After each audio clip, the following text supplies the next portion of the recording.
பாருங்க இப்போ எப்படி வீட்டு நெய் செய்கிறதுன்னு காமிக்க போகிறேன். பாருங்கள், இது காய்ச்சின பாலில் மேலே ஆடை உழுது பார்த்தீங்கன்னா இதை அப்படியே எடுத்து வச்சுக்கிட்டுருங்க.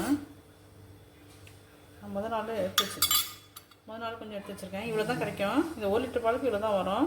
நீங்கள் 2 லிட்டர் 3 லிட்டர் வாங்கினாக்கா நிறையா கிடைக்கும். இது பசும்பாலுங்க. இது அப்படியே ஆடையை எடுத்து வச்சிடலாம்.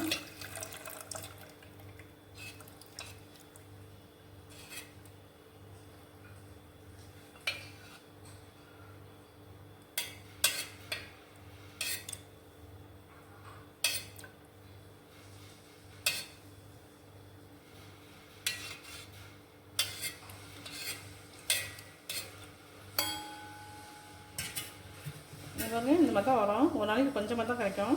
இதேமாரி நிறையா எடுத்து வச்சு என்ன செய்யணும், ஃப்ரீசரில் வச்சிடணும். இதை மறுநாள் எடுத்து இந்த மாதிரி காய்ச்சக்குள்ளே எடுத்து வச்சிடணும். ஃப்ரீசரில் வச்சிடணும். டெய்லி ஃப்ரீசரில் வைக்கணும். வச்சு நிறையா ஃபுல்லாக ஆன பிறகு இதில் பாருங்கள் ஃபுல்லாக இருக்கு பாருங்கள். ஃபுல்லாக இருக்கு பாருங்கள். இது என்ன செஞ்சுருக்கேன், நான் வந்து கொதிக்க விட்டேன். இது வந்து கொதிக்க விட்டுருணும். ஃபுல்லாக ஆன பிறகு அடுப்பில் கேஸில் வச்சு கொதிக்க விட்டுணும். கொதிக்க விட்டு ஆற வச்சு கொஞ்சமாக நம்ம தயிர் உரக்குத்துற மாதிரி உரக்குத்தி வச்சிடணும். இதையும் ஃப்ரீசரில் வச்சிடணும். ஃப்ரீசரில் வச்சு மறுநாள் நான் இப்போ எடுத்துருக்கேன். இதை வந்து நான் மிக்சியில் அரைக்க போகிறேன்.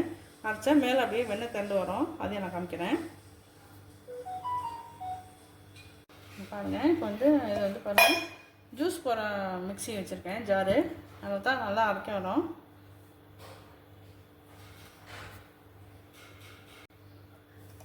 இந்த எடுத்து வச்சுருந்த நம்ம ஊருக்கு இந்த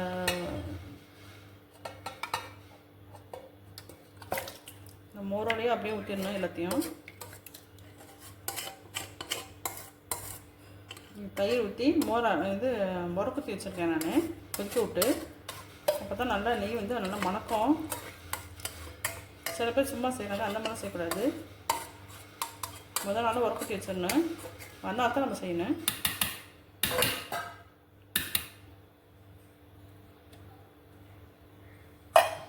என்ன செய்யலாம், இதில் வந்து ஐஸ் தண்ணி தான் ஊற்றணும். சும்மா தண்ணி ஊற்றினா நமக்கு வெண்ணெய் கிடைக்காது. பாதி அளவுக்கு நம்ம ஐஸ் தண்ணி ஊற்றுறோம். இப்போ வந்து மிக்சியில் வந்து நம்ம ஓட்டினாக்கா மேலே வெண்ணெய் தண்ணி வரும். அதையும் நான் காமிக்கிறேன். பாருங்கள், இப்போ வந்து ஆச்சிடுறேன். வெண்ணெய் தண்ணி வச்சு பாருங்கள், இந்த மாதிரி தான் இருக்கும். பாருங்கள், இவ்வளோ நமக்கு வெண்ணெய். அடியில் உள்ளது மோர்.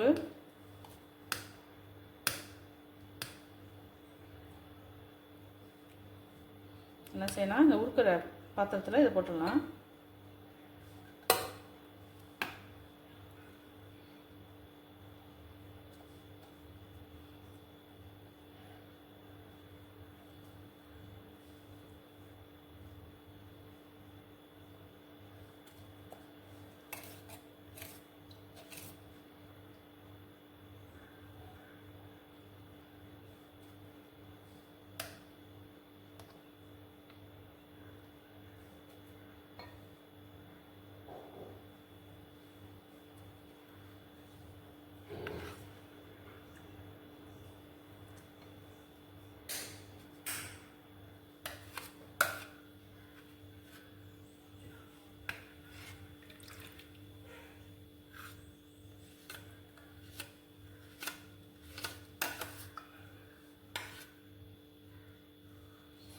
அவ்வளோதாங்க. இது வந்து மோருங்க.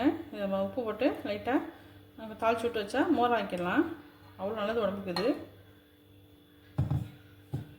இது உரிக்கிற வேலை தான். இது வந்து பட்டரை கொஞ்சம் எடுத்து வச்சுக்கலாம். ஹோம்மேட் பட்டராக வச்சுக்கலாம். நம்ம உருக்கி இப்போ நெய் ஆக்க போகிறோம். பாருங்க, வெண்ணெய் வந்து இப்போ நம்ம அடுப்பு வச்சுட்டோம்.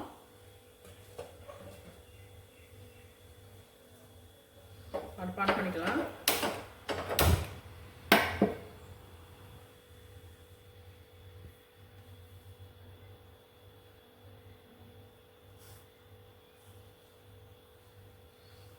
சீக்கிரம் மெல்ட் ஆயிடும்.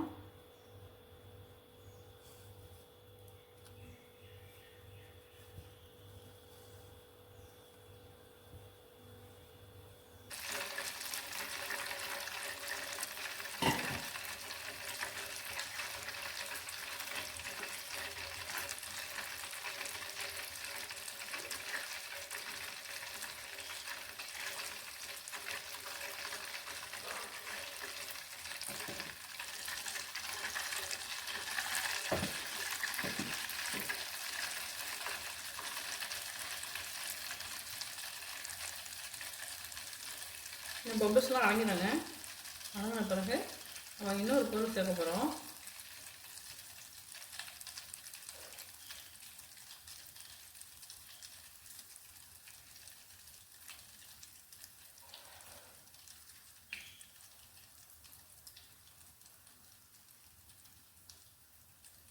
நீ உருக்கி வச்சுங்க. அவ்வளோதான். நாங்கள் பபுள்ஸ்லாம் அடங்குது பாருங்கள். இப்போ தான் நல்ல ஸ்டேஜு. இப்போ அடுப்பு ஆஃப் பண்ணிடலாம்.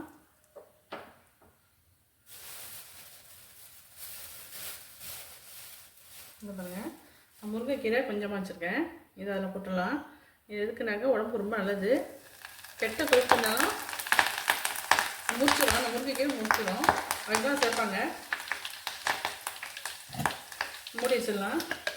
ஒரு 5 நிமிஷம் இருக்கட்டும். அப்புறம்னா நம்ம டப்பாவில் ஏற்றி வச்சுக்கலாம்.